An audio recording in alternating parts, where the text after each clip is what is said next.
Fason Radyo. Merhaba değerli dinleyicilerimiz. Bugün 12 Şubat 2026 Perşembe. Bakü stüdyosundan herkese merhaba. Fason Radyo'da Azerbaycan'dan haberler programına hoş geldiniz. Ben Özlem. Mən də Əli. Bütün dinləyicilərimizi salamlayıram. Ali, dünkü yayınımızda ABD Başkan Yardımcısı Vance'in Bakü ziyaretini ve stratejik ortaklık anlaşmasını konuşmuştuk. Bugün notlarında ziyaretin yankılarının devam ettiğini görüyorum. Detaylar neler? Bəli Özləm, ziyarət başa çatıb və artıq təfərrüatlar da bəllidir.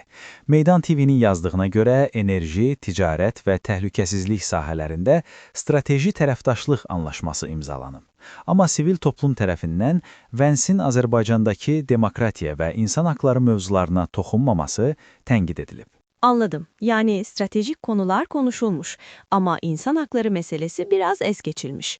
Bu eleştirinin kaynağının muhalif Meydan TV olduğunu da belirtelim. Hazır bu konuya girmişken notlarında yine insan hakları ile ilgili pek de iç açıcı olmayan bir haber daha var. Uluslararası bir rapor sanırım. Bəli, bu xəbər Azadlıq radiosundandır. İnsan hüquqları izləmə örgütü, yəni Human Rights Watch, Azərbaycan hökumətinin xaricdə yaşayan müxaliflərə qarşı təzyiqləri artırdığını bildirən bir hesabat yayımlayıb. Hesabatda sərhədlər arası repressiyadan bəhs edilir. Sınır ötesi baskı yani. Bu durumla bağlantılı gibi duran bir de mahkeme haberi var notlarında. Politolog Azer Kasımlı davasında savcı mütalasını açıklamış. Mütalaa ne demekti Ali? Mütaliə savcının, yəni prokurorun məhkəmədəki yekun rəyidir.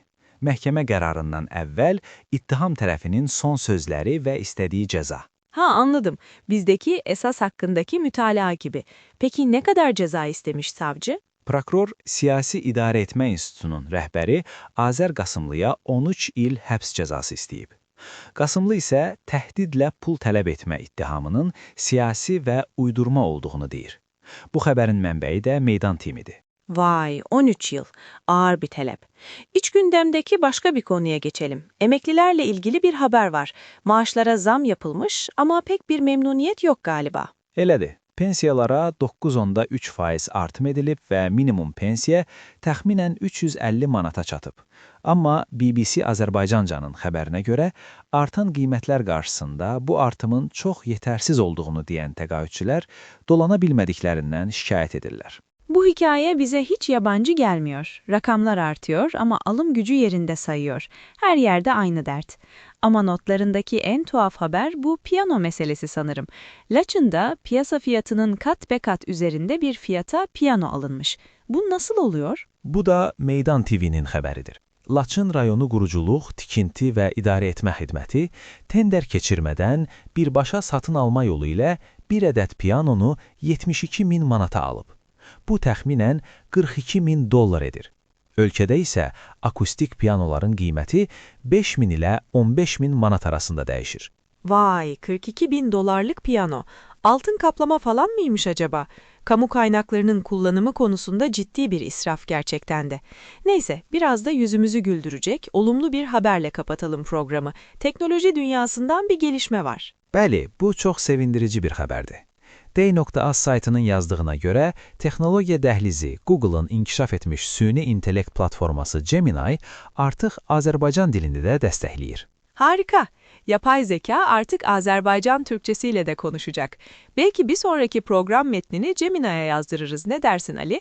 Mən hələlik özüm yazmağa üstünlük verirəm. Şimdilik yerini kaptırmak istemiyorsun yani.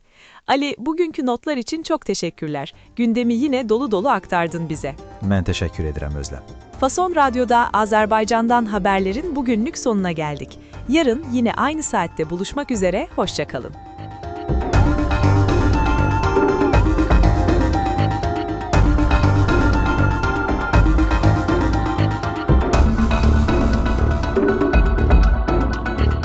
Fason Radyo.